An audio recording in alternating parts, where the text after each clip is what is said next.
Algunas escenas de este programa fueron grabadas nuevamente.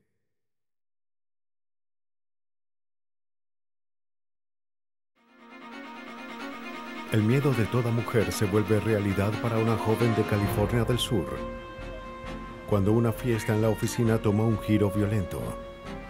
Los investigadores comparan declaraciones contradictorias a fin de descubrir la única pista clave para hallar la verdad. En un suburbio de Portland, Oregon, un bebé de 2 años es hallado muerto en su cama. Su muerte es declarada accidental, pero eso no convence a una investigadora. Con experimentos forenses, ella revelará la respuesta que habría sido mantenida oculta. Resolver crímenes en parte requiere intuición, pero la ciencia es la que da a los investigadores evidencias irrefutables. Cuando los criminales hacen lo que sea para ocultar sus crímenes, los detectives deben asumir el reto sin vacilación.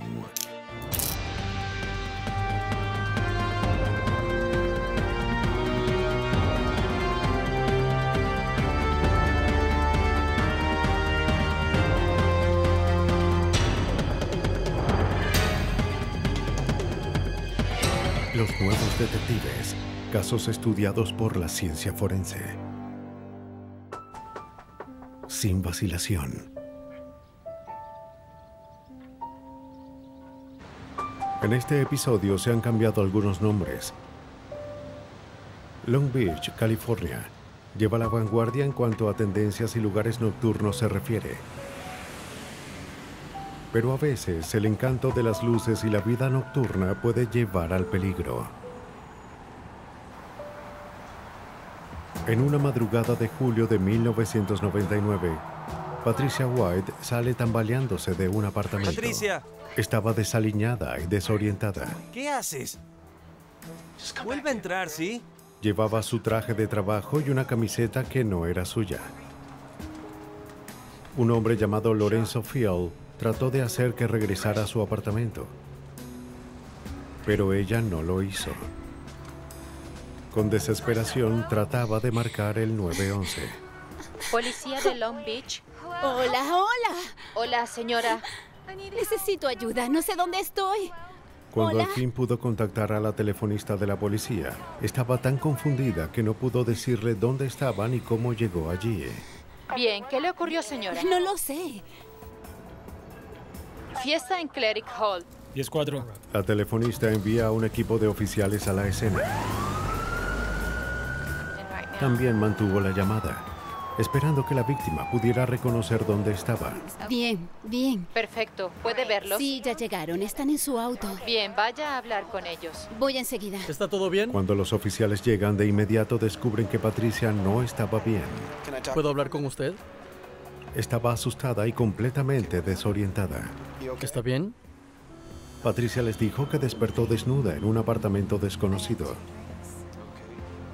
Recordó haber salido de un restaurante la noche anterior, pero luego se desmayó y no supo cómo llegó a ese Creí que era lugar. agua y estaba muy salada. Los oficiales creían que estaba bajo la influencia de las drogas o el alcohol. Bien, ¿usted vive allí? No, ¿Y ha estado bebiendo algo? Patricia dijo que tomó 2 tragos 6 horas antes. ¿Solo un par de tragos? sí, Lorenzo Field se acerca a hablar con los oficiales. ¿Acaso lo conoce? no lo sé, no lo sé. Por precaución, revisan si tiene armas. No era el caso. Les dijo que Patricia era su novia y que habían salido la noche anterior. Así que estaban bebiendo, pasando un buen rato. Sí, claro. Dijo que ella estaba ebria, así que la llevó de vuelta a su apartamento donde se desmayó en la cama. ¿Usted vive aquí? Sí, así es. ¿Cuál es la dirección? Les dijo que no tuvieron sexo esa noche. ¿Quién es él? Patricia les dijo a los oficiales que ella y Field trabajaban juntos y que él era su jefe. Bien, ¿ustedes tuvieron relaciones o él la violó? Ella estaba aún muy confundida para dar más detalles. Los oficiales, preocupados por su estado y falta de memoria, deciden llevarla a la estación para analizar su nivel de alcohol. ¿Qué tiempo ha vivido aquí? Casi 4 años. ¿Puede Debido a las declaraciones y el hecho de que Patricia dijo que no recordaba nada y despertó desnuda en una cama extraña, los oficiales le piden a Phil que los acompañe para que dé una declaración y muestras de sangre. Cooperó totalmente. Luego de un análisis en la estación, Patricia es llevada al hospital. Su nivel de alcohol era de 0,1, 8 veces por debajo del límite legal. Aunque Patricia no recordaba haber tenido un encuentro sexual, la policía tenía sus sospechas. Es enviada al cuarto de examinación para un análisis de violación. Patricia no me dijo mucho sobre... Uno de los oficiales le da los detalles a la detective de Long Beach, Catherine Kriskovich, de la unidad de delitos sexuales. Y no recordaba nada después de eso. Solo fue cuando la ayudé a calmarse que me dijo que recordaba entrar en un auto. ¿Parecía estar bajo la influencia de algo? Parecía estar bajo la influencia de... La detective Kriskovich tiene más sospechas al descubrir que Patricia había tomado una bebida abierta. Que le dieron una bebida que le pareció salada cuando lo que había pedido era agua. La escupió y pidió agua de nuevo. Tomó un trago de la botella y también le pareció salado, pero en esta oportunidad sí lo tragó.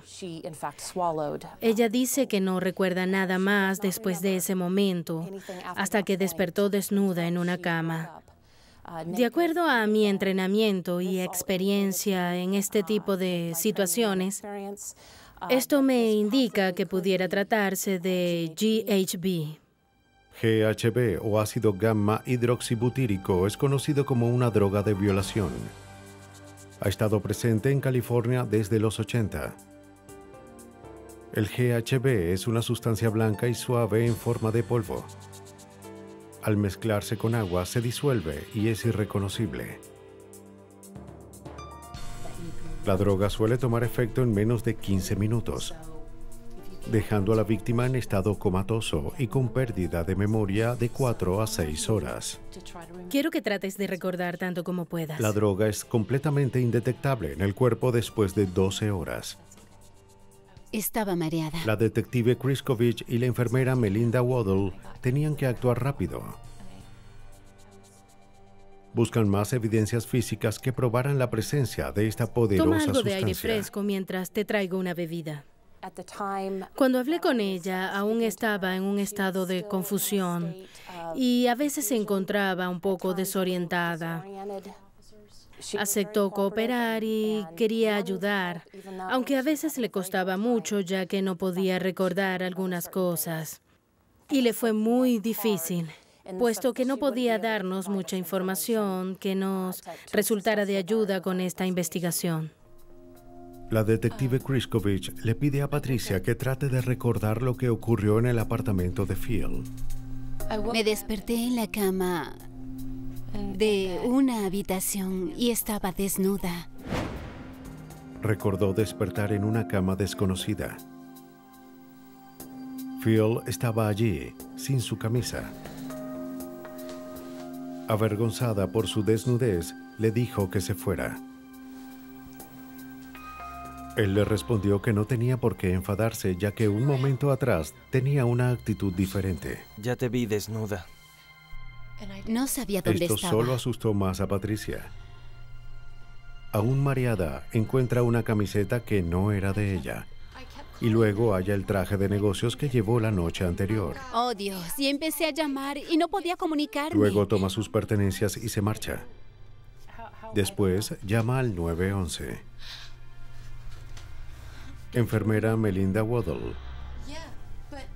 Uno siempre puede observar el estado emocional de una persona después de sufrir un ataque o algo como esto. Patricia White temblaba, lloraba, estaba confundida por lo que le ocurrió.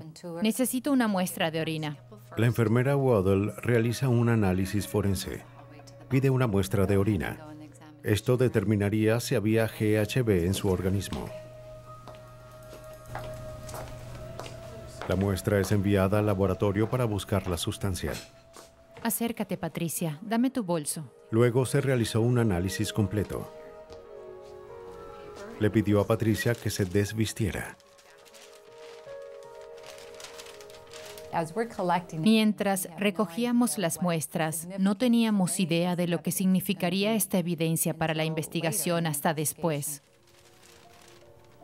Y mientras como enfermera forense examinaba su cuerpo por completo, buscaba rasguños, heridas, mordeduras, cualquier cosa en su cabello o en su ropa.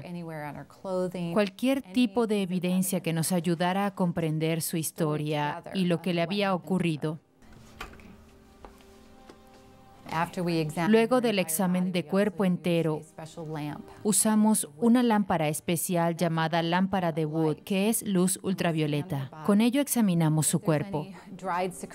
Si había secreciones o sustancias en su cuerpo, las podríamos ver mediante esta luz y tomaríamos muestras. Y sí había sustancias en Patricia.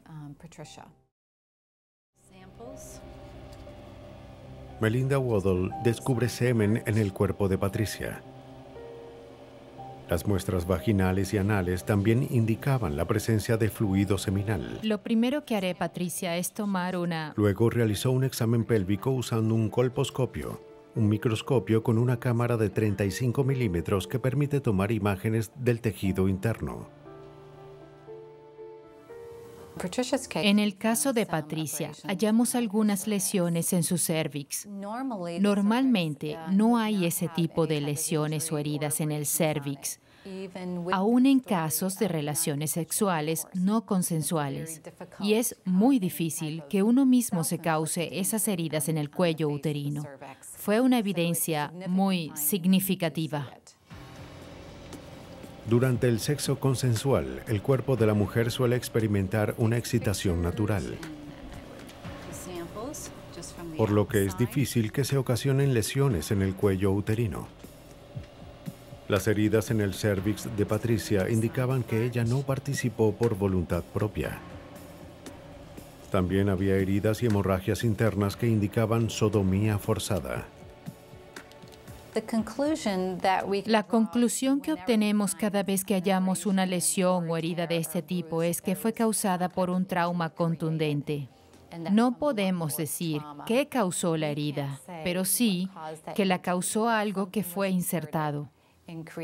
Tampoco podemos asegurar si fue algo consensual o no consensual, a menos de que la herida fuese severa, algo extremadamente doloroso. ¿Y quién podría aceptar ese tipo de fuerza? Las horas de especulación terminan. La enfermera Waddell concluye que Patricia White fue violada. Los peores temores de Patricia ahora se confirmaban y estaba dispuesta a descubrir cómo y por qué fue atacada de esa forma. Después de una noche de interrogatorios, los detectives de Long Beach tenían al menos una respuesta. Patricia White fue violada. No recordaba mucho, aparte de despertar desnuda en la cama de su jefe, Lorenzo Field. ¿Por qué nadie responde?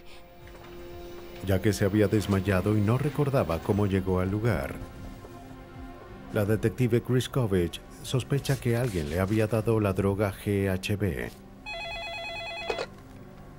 Mientras esperaba los resultados de toxicología, la detective decide escuchar la versión de Field.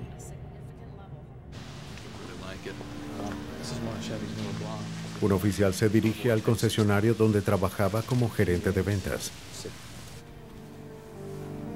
Pase, por favor, siéntese. ¿Puede decirme qué ocurrió ayer con la señorita White? Oh. El oficial le pregunta sobre lo ocurrido esa noche. Después de salir del trabajo, solo íbamos a celebrar. Comimos, había como 15 personas. Dijo que era su cumpleaños y que salieron a comer a un restaurante. ¡Feliz cumpleaños! ¡Salud! ¡Salud! Patricia estacionó su auto en casa de una amiga y fue hasta el restaurante con otros compañeros. Field dijo que era una buena fiesta, con mucha comida y alcohol. Declara que Patricia bebió demasiado y actuaba un poco extraño. Definitivamente se le insinuaba a Field. Muy bien. Oh, quiero Te dos serviré tragos. un trago. Ella bebió mucho más de lo que solía beber, así que... Phil afirmó que ella estaba muy ebria, así que él se ofreció a conducir. La información coincidía con su declaración anterior, pero luego cambia su historia. Esa es una de las cosas extrañas sobre ella. Admitió haberse acostado con Patricia, pero que todo fue consensual.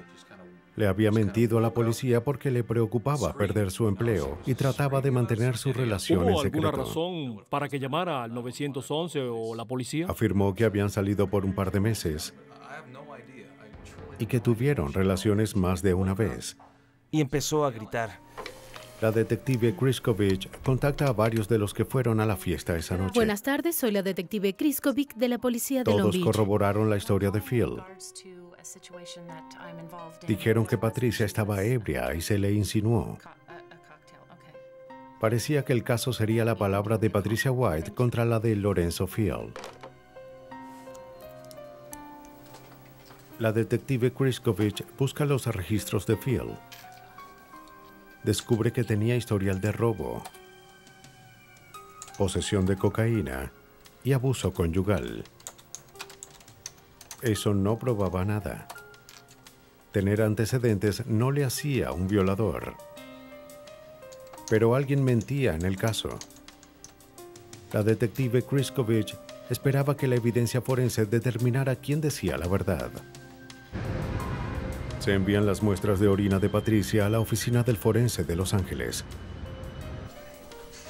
Dan Anderson se encarga del caso. La detective Kriskovic me contactó para analizar una muestra de orina, en particular de una posible víctima de violación.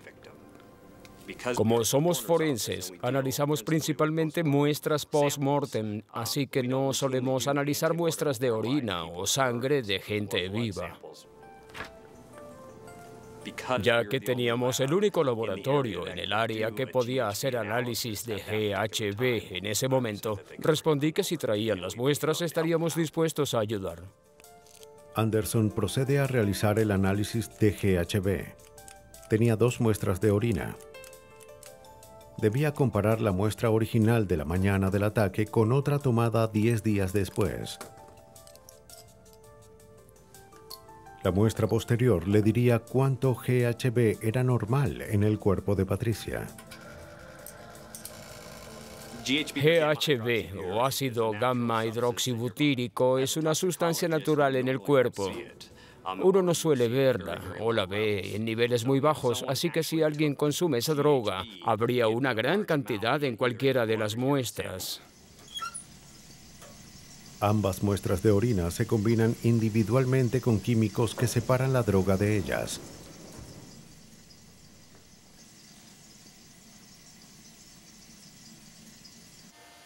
Las muestras de GHB son colocadas en un cromatógrafo de gases y espectrómetro de masas, o GCMS. Allí las muestras se convierten en gases y se miden los niveles de GHB. El nivel normal de GHB en Patricia era de 1 microgramo por mililitro. Pero la muestra tomada la mañana del supuesto ataque mostraba 424 microgramos por mililitro. Patricia White tenía una gran cantidad de la droga en su organismo.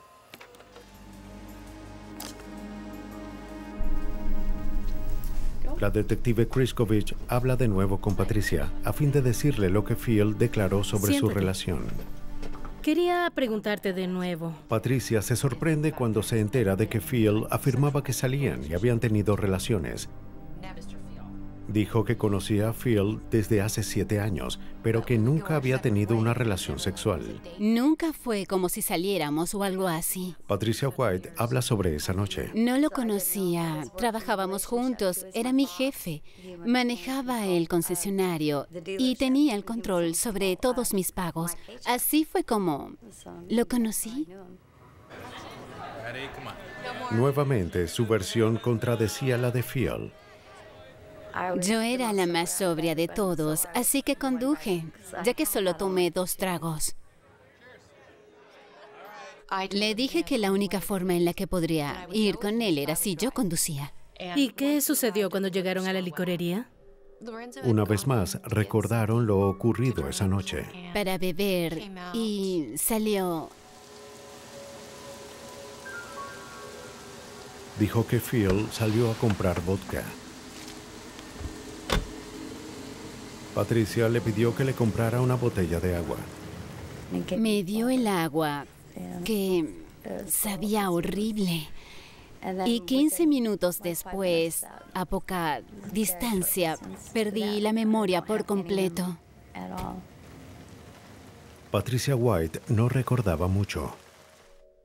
Aún estaba confundida sobre lo que ocurrió esa noche. Pero lo que sí sabía es que había sido violada y que se encontró una gran cantidad de GHB en su organismo. Todo es confuso, no me acuerdo. Lo que ocurrió después era un misterio, y la única persona capaz de dar respuestas era la última persona que la vio antes de que se desmayara. Y ese era Lorenzo Field.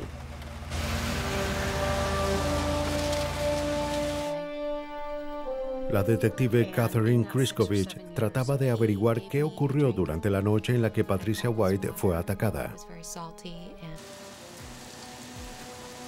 Patricia había sido violada y se encontraron grandes cantidades de GHB, una sustancia ilegal en su organismo. Lo último que recordaba era que su jefe, Lorenzo Field, le ofreció una bebida que sabía extrañamente salada.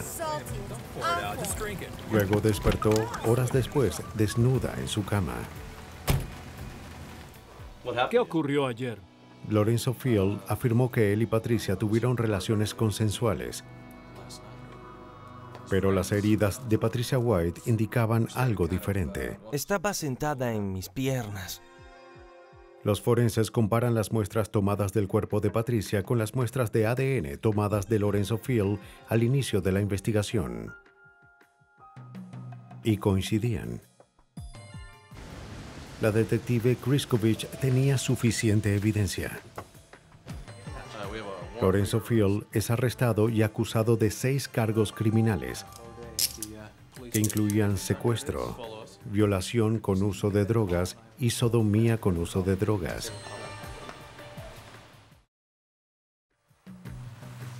Kriscovich obtiene una orden para registrar la propiedad de Field.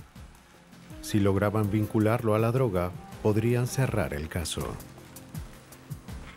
Y luego solicité una orden de registro a fin de ir a los diferentes lugares, como su residencia y su lugar de trabajo, donde pudiéramos conseguir botellas de agua o cualquier otra cosa dentro de la vivienda que indicara que había cambiado las botellas en su casa o en su trabajo.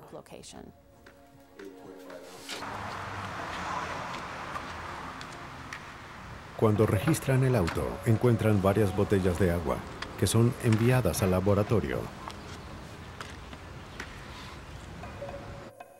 Se realizan análisis para determinar si tenían rastros de GHB. Los resultados no fueron concluyentes. Pero esto no detiene a la detective Kriscovich. Con el resultado positivo de la muestra de orina, los hallazgos de la enfermera Waddell y el testimonio de la víctima, creía que el fiscal de distrito tenía un caso sólido. El fiscal de distrito de Long Beach, Christopher Frisco, estaba de acuerdo, pero sabía que no sería fácil.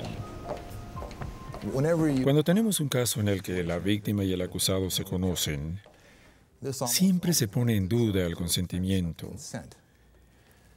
en especial cuando se halla semen del acusado en el cuerpo de ella. Es decir, si es su palabra contra la de él, ¿cómo sabemos que no fue consensual? Frisco interroga nuevamente a Patricia y la prepara para el juicio. Sabía que la defensa intentaría desacreditarla, pero también estaba seguro de la credibilidad de la víctima al animarla a declarar. Lo que resultó. El jurado también le creyó a Patricia. Patricia testificó que manejó el vehículo donde estaba con Lorenzo Feal. Él le dio un líquido transparente, ella lo bebió, sabía como agua de mar y lo escupió. La defensa no pudo explicar cómo Patricia tenía la droga en su cuerpo. Tampoco por qué Patricia pudo describir acertadamente cómo se sintió al estar bajo la influencia de la droga y el sabor salado del GHB. Creo que cuando desperté en la mañana... Basándose en la evidencia, los investigadores revelan lo que pudo haber ocurrido esa noche. Después de la fiesta, Phil va a la licorería a comprar vodka y una botella de agua para Patricia. Luego mezcló el agua con el GHB y se la entregó a Patricia.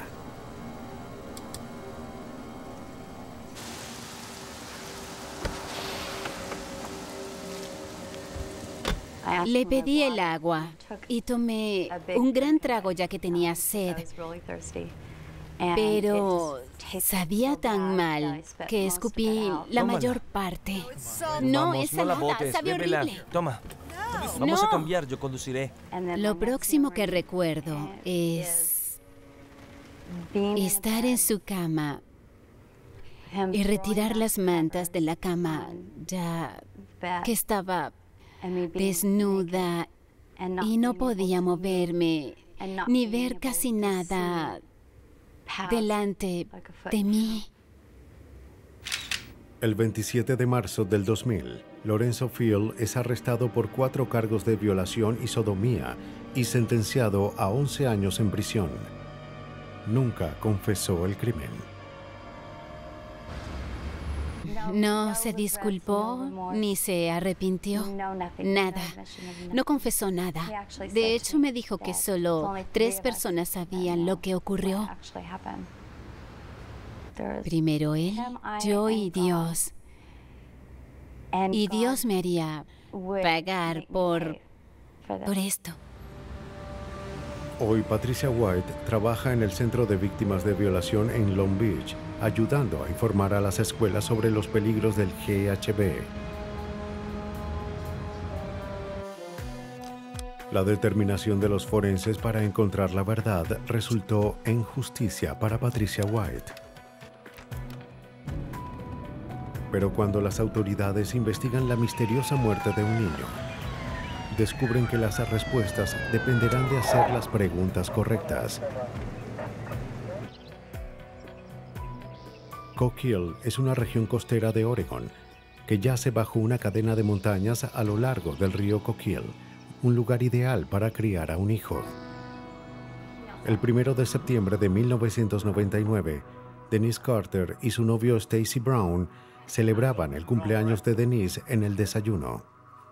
Oye, Stacy, ¿qué hora es? Cerca de las 9:15, Denise nota que su hijo de 2 años, Mikey, no ha despertado. Preocupada, le pide a Stacy que vea al bebé. Hola, Mike. Observa que el niño yacía inconsciente en la cama. Mike. Y que no despertaba. Mike, despierta. Con temor de que algo malo hubiese pasado, Stacy avisa a Denise. Llama al 911, hazlo. El bebé no respiraba. 911, ¿cuál es su emergencia? Una telefonista toma la llamada y envía una ambulancia de inmediato. Minutos después, paramédicos y oficiales de la policía de Coquille acuden al hogar de Denise.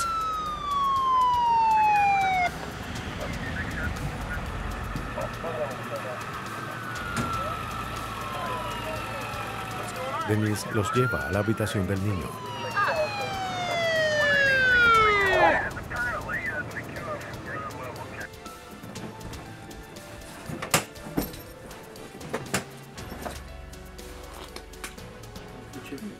Pero Mikey ya estaba muerto.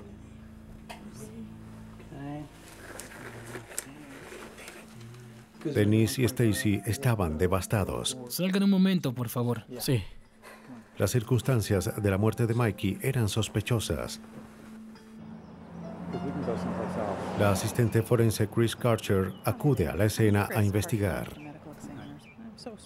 Denise y Stacy dijeron que Mikey estaba bien la noche anterior y que ninguno notó nada inusual. Denise se acostó temprano.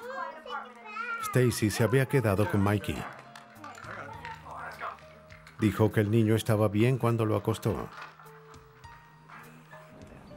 Karcher decide revisar la casa en busca de algo que explicara la muerte de Mikey. Un equipo forense ya recogía evidencia en el lugar. Cuando Karcher entra a la habitación de Mikey, nota algo inusual. La cama del niño se encontraba extrañamente arreglada. Lo primero que notamos fue la forma en la que estaba acostado y varios detectives lo miraban, lo observaban y decían que fue puesto allí. Parecía que alguien lo había acostado en esa posición como si fuese un montaje.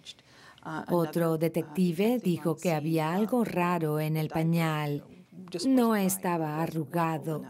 Y en ese momento pensé, así no es como mi hijo dormía cuando tenía 2 años. Él abarcaría toda la cama. Karcher también observa que la bañera tenía algo de agua. Había toallas mojadas en el suelo.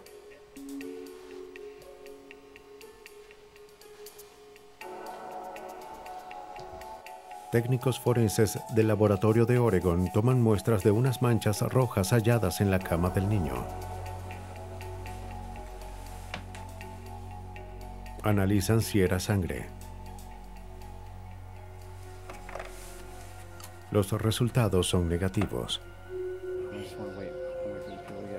Después de que Karcher investiga la casa, le hace a Stacy y a Denise unas preguntas adicionales. Él trataba de consolarla. Ella lloraba. Cuando les pregunté qué creían que le había pasado a Mikey, Stacy Brown me dijo que probablemente se ahogó con algo. Stacy afirma que el niño colocaba todo lo que agarraba en su boca. Ayer saqué una banda elástica de su boca y... Para Chris Karcher aún había muchas dudas sin resolver.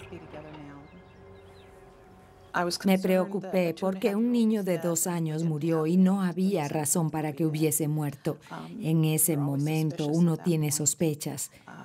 No tenía problemas de salud, no sufrió heridas los días anteriores, comió bien la noche anterior, se acostó como siempre hacía, así que no había razón para que hubiese muerto. El cuerpo del niño es llevado al hospital para su autopsia.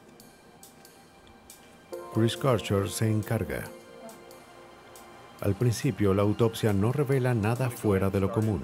¿Hay hemorragias en el tejido blando? Pero cuando examinan las vías respiratorias del niño, descubren un objeto extraño en su garganta. Una envoltura de cigarrillos. La autopsia fue común y corriente, hasta que revisamos su garganta y hallamos un trozo de celofán de una envoltura de cigarrillos que se había quedado atorado allí. La causa de muerte fue asfixia. Y aunque se halló agua en los pulmones, los forenses creyeron que se debía al ahogo. Pero había algo que inquietaba a Chris Karcher. Ella observa que el sello de impuestos en la envoltura estaba intacto. La saliva del bebé no disolvió la imagen. Esto, junto con otras evidencias, dejaba muchas pistas sin entender. Karcher quería saber por qué había muerto este bebé.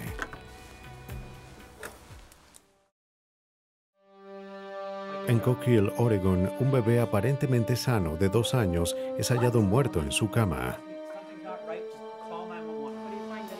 La asistente forense Chris Karcher descubre una envoltura de celofán en su garganta. Se determina que la causa de muerte es asfixia. Pero para Chris Karcher, la evidencia encontrada en la escena y la envoltura de cigarrillos no eran suficientes. Ella decide realizar un experimento simple. Coloca una envoltura de celofán de un paquete idéntico de cigarrillos en un vaso corriente con agua. Una de las cosas en las que pensé fue lo intacto que estaba el sello de ese celofán y me pregunté cuánto tiempo estaría allí si un niño masticaba la envoltura. Así que decidí ver qué se necesitaría para quitar ese sello. Cuando Karcher vuelve a observar el vaso de agua, observa que el sello permaneció intacto. El hallazgo la desconcierta por días. Pensé que eso no representaba lo que la saliva causa en un sello. En la saliva seguramente habría enzimas y esa sería la mejor forma de comparar. Entonces coloqué celofán en mi boca y lo mantuve como media hora mientras manejaba.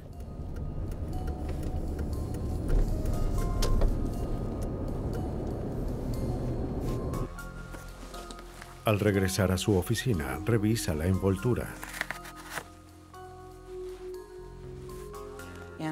Cuando la saqué de mi boca, el sello casi no se veía. Eso me indicó que no estuvo mucho tiempo en la boca del bebé. En el poco tiempo que tuve el celofán en mi boca, mis dientes hicieron agujeros en la envoltura, pero la que encontramos en la garganta de Mikey no tenía agujeros. El celofán estaba casi intacto, así como el sello. Karcher recuerda las declaraciones de Stacy Brown de que el pequeño siempre colocaba objetos en su boca y los masticaba. Pero no había marcas de mordidas en el celofán. En el Centro de Ayudas para Niños, Chris Karcher revisa el caso con el equipo de revisión de casos fatales en niños. Durante los días siguientes, un equipo de investigadores revisa los hechos. Los detectives Von Etzel de North Bend y Pete Litty del condado de Coos se unen a la investigación. Tenemos muchas preguntas sin resolver que hay que revisar. El primer paso obviamente era revisar los objetos con un peine de púas finas e identificar las inconsistencias o cualquier duda sin responder. Al mismo tiempo que hacíamos eso, se creó el perfil del señor Brown, la señora Carter y sus familiares, a fin de tener un panorama para continuar con la investigación. El detective Etzel les pide a Stacy y a Denise que vayan a la estación a declarar sobre lo que recordaban la noche de la muerte de Mikey. Cuando Stacy termina su declaración, estaba ansioso por irse y quería saber por qué Denise tardaba tanto. Cuando conocí a Stacy Brown, lo consideré un sujeto reservado y cauteloso. Mientras más estaba con el señor Brown, más podía notar su agitación y cómo actuaba a la defensiva, y también con reserva. Denise parecía querer cooperar más y su declaración fue de 11 páginas. Después de que Denise terminara, Stacy se enfadó con ella.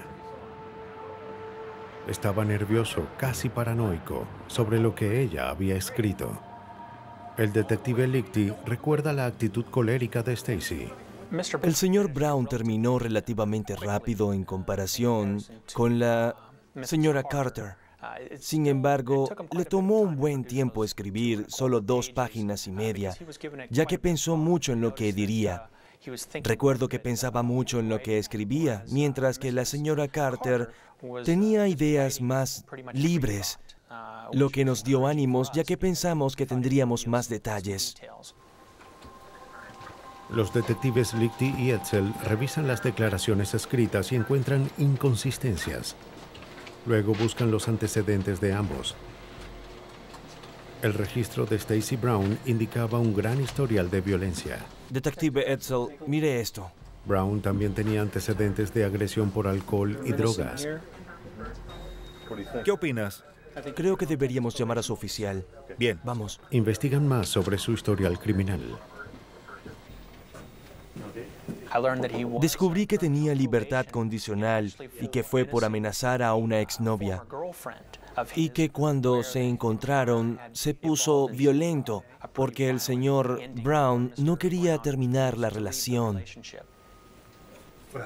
¿Hace cuánto tiempo fue eso? El oficial también confirma que Stacy tenía problemas con drogas, en especial con metanfetaminas y marihuana. Suele salirse de sus casillas. Los investigadores no se rinden y se reúnen a menudo para revisar el caso. Analizan todo, buscando cualquier detalle pasado por alto. Hay algo que no sé si sea importante. Es que observé que en la bañera quedaba algo de agua. Una de las fotos de la escena en particular inquietaba a Chris Karcher. Era una donde la bañera tenía una pequeña cantidad de agua. Karcher no sabía por qué, pero la evidencia no coincidía con las declaraciones de Denise y Stacy. Denise dijo que nadie tomó un baño la noche anterior. Los investigadores ahora sabían que la historia iba más allá. Los detectives Lichty y Etzel deciden interrogar a Stacy y Denise con un detector de mentiras. Ellos aceptan. Pero el día del examen, Denise llega al lugar y les dice que Stacy había cambiado de opinión. No lo sé. Y anoche me gritó porque venía. Él no quería que viniera. Pero poco después, Stacy llega a la recepción. Debo hablar con mi esposa. Cambió de opinión nuevamente y decidió realizar la prueba de polígrafo. Detective Lichty. Disculpe, ¿sí? El señor Brown está aquí. Denise hace la prueba primero. ¿Responderá con la verdad sobre la muerte de Mikey? Sí. Los resultados mostraban que la señora Carter respondió sus preguntas con la verdad. Para el señor Brown fue lo contrario. ¿Colocó la envoltura de cigarrillos en la garganta de Mikey? No. Stacy no solo parecía agitado, sino que sus reacciones involuntarias detectadas en la prueba indicaban que mentía. Stacy se enfadó tanto por la prueba que hizo una escena en la estación. Tengo que ver a mi esposa ahora. Ahora. Sí. Ahora. En ese momento, el señor Brown estaba en la recepción esperando a la señora Carter y empezó a hacer una escena. Comenzaba a agitarse. Se enfadó tanto que los oficiales tuvieron que sacarlo del edificio debido a su conducta agresiva. Stacy. El detective Lichty le dice a Denise en privado que Stacy no había pasado la prueba. Denise estaba sorprendida y enfadada. Y nos preocupa su seguridad, ya que estará con él en casa esta noche. Debido a la conducta errática de Stacy, le recomiendan que vaya al centro de ayuda a la mujer. Nos preocupaba que algo le pasara esa noche. Así que le pedimos a la señora Carter que se quedara en el departamento de policía hasta que hiciéramos arreglos con el Centro de Ayuda a la Mujer, para que pudiera estar en un hogar seguro hasta que se sintiera cómoda en regresar o hiciera otros arreglos. Pero ella se negó.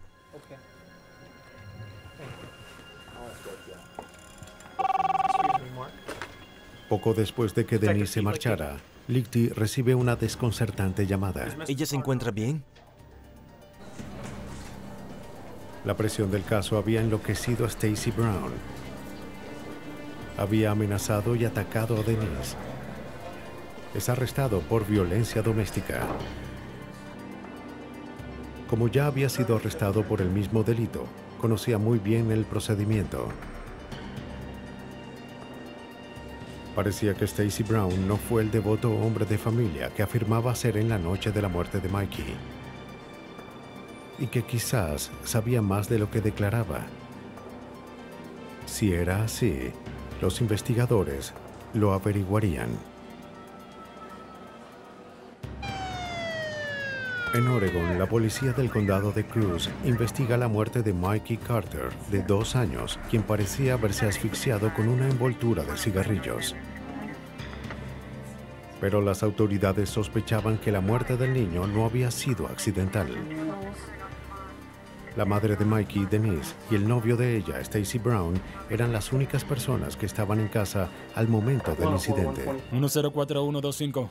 La conducta de Stacy Brown se hacía cada vez más errática, lo que lo lleva a ser arrestado por violencia doméstica. El día después de su arresto, los detectives Lichty y Edsel visitan a Denise en la biblioteca donde trabajaba. Señora Carter, disculpe. Se veía agitada. Y ahora que Stacy estaba bajo custodia de la policía, quiso confesar algo. ¿Podemos sentarnos? Claro. Tuvo una aventura con... Les dijo que unos meses antes, su ex esposo había pasado la noche del cumpleaños de Stacy en su casa. Stacy descubrió la aventura. Encontró algunas de las pertenencias del ex esposo de Denise en la casa. Hola. Hola. Cuando Stacy la confronta, ella dice que su ex esposo solo estuvo de paso, pero luego confiesa la aventura. ¿En mi cumpleaños? Stacy se volvió agresivo cuando supo lo que ocurrió la noche de su cumpleaños. La señora Carter nos dijo que este incidente en particular era un recordatorio para el señor Brown de que ella le había sido infiel. El señor Brown constantemente le lanzaba acusaciones y a menudo le preguntaba cómo pudo haberle hecho eso en el día de su cumpleaños. Mikey Carter fue hallado muerto el día en que Denise cumplía años. Los detectives ya tenían un motivo. Parecía que Stacy quería desquitarse por la aventura y lo hizo en el cumpleaños de Denise. Los detectives confrontan a Stacy Brown. Siguiendo una corazonada, le preguntan sobre el agua en la bañera. El detective Lichty le preguntó al señor Brown sobre el agua en la bañera. El señor Brown tenía una versión un tanto dramática de lo ocurrido. Dijo que sí había agua en los pulmones de Mikey. Él podía justificar la presencia de esa agua, pero hasta ese momento no había indicación alguna de que Mikey estuviese cerca del agua antes de su muerte. Finalmente, Stacy confiesa haber asesinado a Mikey Carter. Admitió que le había dado un baño a Mikey. Enfadado por la infidelidad de Denise, trató de ahogar al bebé. Al no tener éxito en su primer intento, llevó al niño a la cama e insertó la envoltura de celofán en su garganta, impidiéndole respirar. El señor Brown confesó que mientras Mikey aún respiraba, arrancó un trozo de celofán de un paquete de cigarrillos y lo insertó en la garganta de Mikey para dar a parecer que se había ahogado. Yo sabía que él lo había hecho, lo sabía, y en ese momento supongo que me emocionó poder resolver el caso, y en eso los detectives Edsel y Lichty hicieron un estupendo trabajo. Stacy Brown fue arrestado por homicidio y sentenciado de 25 años a cadena perpetua. Cuando hay criminales que tratan de ocultar sus crímenes, hay investigadores que revelarán la verdad. A pesar de que hay criminales que creen que no serán descubiertos, los forenses continúan desarrollando nuevas técnicas y siguen usando su intuición para llevar a los culpables ante la justicia.